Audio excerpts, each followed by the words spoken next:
Sir छोटे बेटा बेटा कौन से डिपार्टमेंट हो गए आप? Sir Jaipur development authority. पहले का ही हो क्या? नहीं सर, फर्स्ट नहीं टाइम। नहीं, वो हो गया Jaipur development sir jail Anjali और अंजलि नहीं जेल हाँ हम मुझे बहुत है अभी है। जी सर। तो जेडी की फाइलों में क्या करती हैं आप ये लोग? सर हमारा मेन वर्क तो एडवाइजरी एडवाइस का होता है कि जब भी कोई लीज डेट का कोई मैटर आता है, तो उसके अंदर जो भी एडवाइजरी वर्क होता है ना कि इस पे कोई केसेस है क्या पेंडिंग या नहीं है, वो बताना होता है। उसके अलावा कोई भी जेडी के खिलाफ प्रकरण होता है तो उसमें अपील और नो अपील के लिए कमेटी बनती है, तो उसमें जेएलओ भी एक मेंबर होता है। इस की अपील करनी के की नहीं नहीं करनी? करनी, हाँ। इसके अलावा जो हमारे डिप्टी कमिश्नर्स होते हैं जैसे जोन वाइज, हम्म, तो हम जिस भी जोन में पोस्टेड होते हैं तो उनको कुछ भी लीगल मैटर पे वो आपसे राय हाँ लेती राय चाहिए। मानते हैं कि नहीं मानते आपकी राय? सर मानते हैं। मानते हैं। आपकी आपकी मानते हैं, बाकी तो लोग कहते हैं मैं तो मानती ही नहीं। नहीं सर, चलिए काफी अच्छा आप बताइए, कोऑपरेटिव है। हिंदी में जवाब देना पसंद करेंगे या अंग्रेजी में जवाब देना पसंद सर करेंगे? दोनों में चलिए। कंफर्टेबल हूँ। In civil case, I am the defendant and plaintiff brought a witness who produced a forged document, and they proved that this forged document is genuine. And I have the evidence that the document is forged. After my evidence, what should I do so that the court doesn't rely upon that forged document? Because he has also proved, and I have proved that it is a forged document. I'm suspicious that court may by chance rely upon the forged document and pass an order against me. तो मैं क्या करूं? मेरे पास क्या remedy अभी कि ये document दिख रहा है साफ साफ forged है and the evidence is also there, but I'm suspicious about the court. हो सकता है court action by chance skip हो गया तो मैं तो फिर अपील में भटकता रहूंगा 20 साल। जी सर। क्या करें हम? सर अगर इसके लिए ना आईपीसी बिकॉज में that witness should provision, be punish. हाँ, हाँ आईपीसी में प्रोविजन है। जब भी कोई एक जेन्युइन डॉक्यूमेंट, एक फॉल्स डॉक्यूमेंट का as a genuine document use करता है। सही। I cannot exactly remember doesn't the matter. हाँ, same, but it is। False evidence दिया, false evidence 191 192 ji sir. Punishable under 193। तब तो क्या करें उसके फिर? लिए कंप्लेन फाइल कर सकते हैं आप। किसको? वो तो कोर्ट में ही कोर्ट। किया ना। जी सर। तो किसको करें कंप्लेंट फाइल? Sorry sir. क्या करें? जज को हम क्या बोलें? जज कैसे एंटरटेन करेगा हमें? हमें बताना है सब फोल्ड है, इसको मत पढ़ना जजमेंट में, जी सर। मत पढ़ लेना। गलत है ये। क्या करें हम? सीआरबीसी में कोई प्रोविजन? जी सर। क्या 344 है। आगे यार? 340 एंड 195 बार 190। 195 में लॉक ओपन होता है उसका 340 में। The court will send that document and the person if it lies upon you. 340 में डिसमिस कर दी कोर्ट ने आपकी, जी जो सर। यहाँ से नहीं सुनते बेकार की application. Now where is the remedy? Sir 340 के आगे अपील का भी प्रोविजन है। In 341 one. Against that order, ji. जबकि जजमेंट अभी पेंडिंग है, right? So one should do this thing. People don't do it despite they know. So these all four documents should be first of all going out of the record so that the judgment can be passed. Ji sir. ठीक। एक सम्मन आप magistrate को तामील के लिए भेजा आपने, जी sir. Service के लिए। वहां पर दो जगह सम्मन भेजा अलग अलग पार्टीज को। एक सम्मन तो 16 साल के उसके लड़के ने ले ली और दूसरा सम्मन उसके 35 साल के एक नौकर ने ले ली। जी सर। आप क्या करेंगे? और सर दोबारा इशू कराएंगे क्यों? सर, क्योंकि सर दोनों सी में? जी सर, सर्वेंट को भी इशू नहीं कर सकते और adult male member of the family को इशू करना है बस, इसलिए। शाबाश। अब ये बताइए आप कि ट्रायल शुरू करनी है आपके सामने चार्जशीट आ गई 10, जी सर। एक था नहीं। आप कैसे देखेंगे कौन सा सम्मन ट्रायल है, कौन सा वारंट ट्रायल है, कौन सा सेशन ट्रायल है? सर पनिशमेंट्स मतलब जो ऑफेंसिव बन रहे हैं उस अकॉर्डिंग से। कैसे? सर जो समन, सम्मन और वारंट का बता दो पहले। सर समन केसेस होते हैं जिसमें पनिशमेंट अप टू 2 इयर्स होती है और वारंट 2 केसेस साल की फाइल तो छाट लिया आपने। हाँ उसके बाद वो तो समन ट्रायल में रहती है। जी सर। और जो डेथ एलआई और मोर देन 2 ईयर से पनिशेबल है वो वारंट केसेस होते हैं तो उनको वारंट की अलग कर ली। जी सर। अब वो वारंट ट्रायल में चलाओगे सारी डेथ सेंटेंस वाली भी? नो सर, उसमें हम ये देखेंगे कौन से कोर्ट ऑफ सेशन के वो कहाँ देखोगे? वो कहाँ देखोगे? डेफिनेशन में सर वो देखो शेड्यूल में सीआरपीसी शेड्यूल के अंदर। चलिए आईपीसी ऑफेंस शेड्यूल में देख लिए। जी सर। कोई ऐसा एक्ट है जिसमें खुद में स्पेशल एक्ट है जी और सर। उस खुद में कहीं भी नहीं है कि दिस इज ट्रायल बाई फलाना है क्या, तो ये कहाँ देखोगे? सर इसमें भी सीआरपीसी में शेड्यूल 1 का पार्ट 2 है उसमें। शाबाश, वेरी गुड।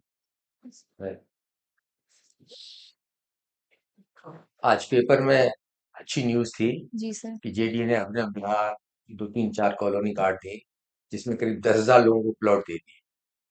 जी एक सर। कॉलोनी के पास 3 भट्टे खुल गए, कोई फैसिलिटी नहीं है, कोई पोजेशन नहीं दिया गया। अभिनव बिहार में भी करीब 8,000 लोगों को प्लॉट नहीं दिए गए।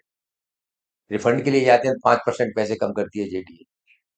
ऐसी कई कॉलोनीज है जिनको प्लॉट मिल गए हैं, रजिस्ट्री हो गई है, पूरे पेमेंट कर दिया है, लेकिन उनको फैसिलिटीज नहीं दी है, पोजेशन नहीं दिया है, वो रहने लायक कॉलोनीज नहीं। उसने सीपीसी में ऐसा कौन सा प्रोविजन है जो इनके लिए लागू होगा? Whether civil suit lies against JDA or any other legal action can be taken against GTA. Sir जो जेडी के केसेस है वो मेनली जेडी ट्रिब्यूनल ही ट्राई नहीं, करती है। I'm not talking about tribunal. Ji sir. They may go to civil court, they may go to the tribunal. This is different matter. बात यह है कि जिस आदमी ने पूरे पैसे देकर के कोई चीज खरीदी हम्म, और वो उसको नहीं दी जा रही है, तो उसके लिए क्या प्रोविजन है सीपीसी में? क्या लॉ, किस लॉ में आना चाहिए उसको? एविडेंस क्या रेमेडी है उसकी, क्या रेमेडी है? रेमेडी क्या होगी? एविडेंस बड़ी क्लियर है। जी सर। बाकायदा प्लानिंग से अलॉट किए गए, पूरे पैसे ले लिए, रजिस्ट्री करा दी जेडीए के अथॉरिटीज ने और उनको मालिक बना दिया, लेकिन आज वो एग्जिस्टेंस में नहीं। जी सर। तो क्या क्या रेमेडी है सीपीसी? सर सूट ला सकते हैं वो, सूट फॉर? एक स्पेसिफिक परफॉर्मेंस।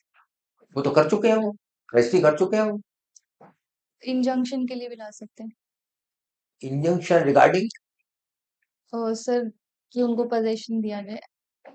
पोजीशन दे दिया, पोजेशन पेपर्स में दे दिया उन्होंने, पोजीशन रजिस्ट्री में लिखा दिया। Sorry sir. एग्जैक्टली। हमारे पास एक केस आया, जी सर। हमारे पास केस आया एडवाइस के लिए। यही जैसे आप जज साहब बता रहे हैं, उन्होंने आपके लॉटरी से 19 लाख रुपए प्लॉट खरीदा, पैसे थे भी नहीं, लोन ओढ़ लिया, एक एडिशनल है, समझे आप? लोन लेने के बाद में लाइबिलिटी स्टार्ट होगी, खाई की इंटरेस्ट की। इंटरेस्ट की। तो आपने वह कुछ भी डेवलपमेंट नहीं किया, ठीक है? जैसे केस बना ये जज कर, उसमें क्या रेमेडी होनी चाहिए? ये जो क्वेश्चन पूछे वो क्वेश्चन हम पूछते हैं आपसे, क्या रेमेडी होनी चाहिए? हमने क्या रेमेडी ली बाद में बताएंगे, फिर आप बताएंगे क्या रेमेडी होनी चाहिए। तो जेडी ट्रिब्यूनल इसलिए नहीं जा सकते, जेडी ट्रिब्यूनल के खिलाफ कोई ऑर्डर तो है नहीं, वैसे उनका तो कोई जेडी का कुछ, मेरे ख्याल जेडी ट्रिब्यूनल में तो शायद रेमेडी अवेलेबल नहीं है, स्पेसिफिक परफॉर्मेंस का दिया नहीं, नहीं, इससे परफॉर्मेंस भी नहीं हो सकता क्योंकि वो तो आपको दे दिया। जेडीए ट्रिब्यूनल उनको डायरेक्शन देगा, वो तो एडमिट करते हैं कि हमारी जिम्मेदारी है, they are not doing. Sir उनको रेमेडी चाहिए कि आगे की जो डेवलपमेंट है वो किया जाए। अरे वो चाहिए तो क्या रेमेडी होनी चाहिए? चलो थोड़ा कभी ज्यादा टाइम नहीं लेते, हमने जो हम कभी इनसे चाहों से पूछते हैं, हमने नहीं की और हमने उसको 2 बात सजेस्ट की कि पहले रेमेडी तक कंज्यूमर में जाना चाहिए, जी सर। ठीक है ना? एक कंज्यूमर में न जाके, क्योंकि कन्वीनियंट वकीलों को ज्यादा क्या होता है, हमें चाहिए बड़ा वकील, वो बड़ा वकील, ये जो बड़े वकील होते हैं ना, कंज्यूमर नहीं जाते, वो छोटा कोर्ट होता है और रिटायर्ड जज बैठता है या हाई कोर्ट जज बैठता है सिटिंग। हमने उसको कहते तो एक पिटिशन पेश करो, उन्होंने रिट ऑफ मैंडेमस पेश की, उसमें नोटिस तो इश्यू हो गए, गलती सही, अब आप लोग बताओ, हमारी एडवाइस करो। हमने उसमें रिट ऑफ मैंडेमस की या आपको फैसिलिटी प्रोवाइड की जाए, और जब तक फैसिलिटी प्रोवाइड नहीं की जाए हमको कॉम्पनसेशन दिलाया जाए, we are suffering every day by paying the interest on the loan taken from the banks. Fundamental right का जी वायलेशन हो सर। गया ना, we are at loss. We are suffering. जी सर। चलो अब आप अपने बीच में मफ्त है, क्या कोई क्रिमिनल लाइबिलिटी बनती है इसमें क्रिमिनल। As a institution? कोई क्रिमिनल लाइबिलिटी बनती है या प्रोटेक्शन है पूरा जेडीए? Sorry sir. नहीं, वो अलग बात है। अच्छा आप ये बताइए, इंजरीज के रिलेटिंग कई ऑफेंसेस, जी सर। शार्प एज वेपन से सिंपल इंजरी कॉज की जाती है, जी सर। किस सेक्शन में आएगी? 324। ठीक है, ये 326 के परिमूह में लाने के लिए क्या क्या होना चाहिए इसमें? सर ग्रीवियस इंजरी होनी चाहिए। ग्रीवियस इंजरी की क्या डेफिनेशन क्या है? कौन कौन सी ग्रीवियस इंजरीज है? सर या तो इमैस्कुलेशन या permanent privation of sight of either eye, और permanent privation of hearing of either ear, और a fracture of bone or tooth, or disfigurement of face, or any act which endangers a person and leaves that person for 20 days in pain. किसी व्यक्ति का नाखून अलग हो जाता है injury से, क्या जी सर। 326 में आएगी ये? सर इंजरी किस चीज से की गई है? चाकू से? चाकू से। चाकू से मारना आएगा। दांत का तो आता है, हाँ। नाखून का आता है? एज सच नहीं है कुछ। नहीं है सर, ऐसा प्रोविजन नहीं। 20 दिन तक इंजरी हुई तो वो दर्द हुआ तो नाखून काटे तो 20 दिन तो दर्द तो हो ही सकता है। इंफेक्शन हो सकता है, इंफेक्शन कंटिन्यू हो इन्फेक्शन हो गया, कंटिन्यू हो गया, सर फिर ग्रीवियस बुखार निकल आपको जाएगा। आपको एक ध्यान हो, कई बार हम नाखून काटते हैं तो गलत कट गया तो बहुत दर्द होता है, दर्द उसमें कई दिन तक होता पक जाता है है, 1 महीने में। पक भी जाता है, नहीं भी पक तो दर्द होता है। सर उसमें क्या प्रोसेस क्या है कि नाखून पर इसलिए 20 दिन तक अपने जो सामान्य कार्य है ना उससे भी रह जाएंगे। उन्हें उन्हें करने में समर्थ हो जाते इंटरैक्ट हैं। होता है। क्या है? चलिए पूछ हाँ, चलू। जी सर।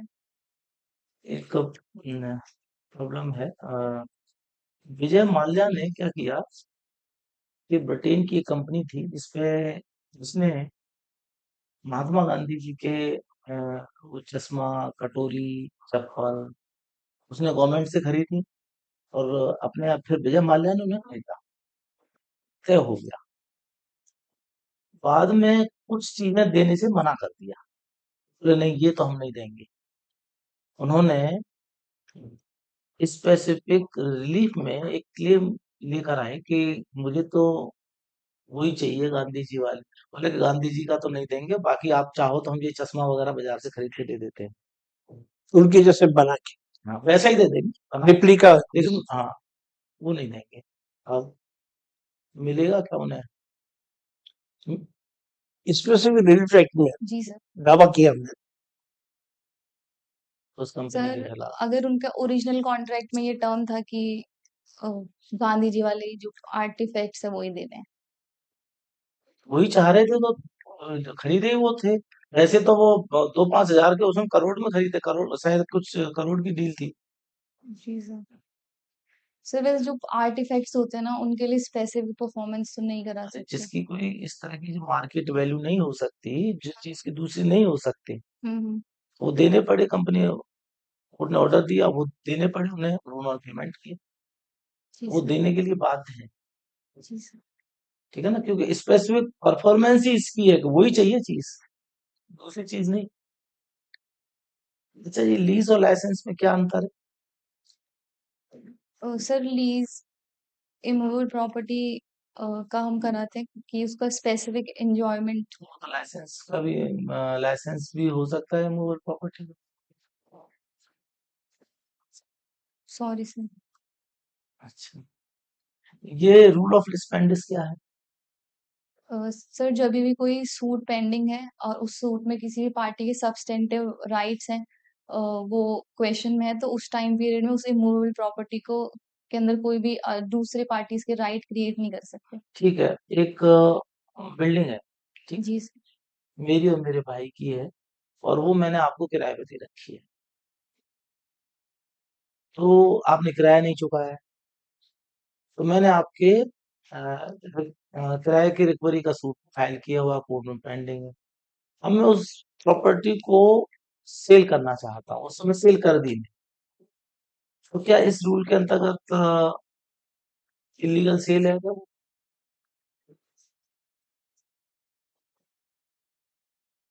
सर आपके रेंट अग्रीमेंट चल बीच में है। नहीं रेंट तो मैं सिर्फ आपसे जो रेंट का अमाउंट है उसकी रिकवरी चाह रहा हूँ। हम्म। तो क्या उसी दौरान प्रॉपर्टी मैंने प्रॉपर्टी सर कर सकते हैं उस टाइम पीरियड में तो सेल। लीगल सेल है या इलीगल सेल है वो? सर लीगल से।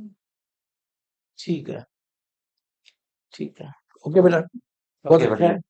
थोड़ा सा थोड़ी ये तो थोड़ा हमको कॉन्फिडेंस थोड़ा सा कमजोर क्यों लग रहा है आपको? जेलों में काफी जेडी जैसे थर्ड आदमी के काम करने वाला बहुत पता था स्टार्ट ही किया तो 1-2। हम 2-3 दौर में हाँ 2 महीने। आप बैच आए उसी में है या जी ट्रांसफर सर हुआ एक है? ही ये तो बैच मेरे है। बैच में ही है अभी। नहीं, और थोड़ा आपका थोड़ा सा थोड़ा सा हाँ, दबके क्यों बोल रही है? दब के बोलने की जरूरत ही नहीं है, जॉब कर रही है सरकार। सिलेक्शन नहीं होगा क्या? तो ये थोड़ी नहीं फैसला जाता जाएगी, दो जाता तो लगी गई है, जी सर। तो लगी गई है। कंफर्म डायरेक्टर तो पहुंच जाओ, डिप्टी कमिश्नर तो पहुंच ही जाओगे, जो भी है। थोड़ा सा मुझे लगता दबके बोझ रही है, जी सर। तो इसे थोड़ा सा अपना उसको ठीक करो, ठीक है? कब है आपका इंटरव्यू? 21 को है।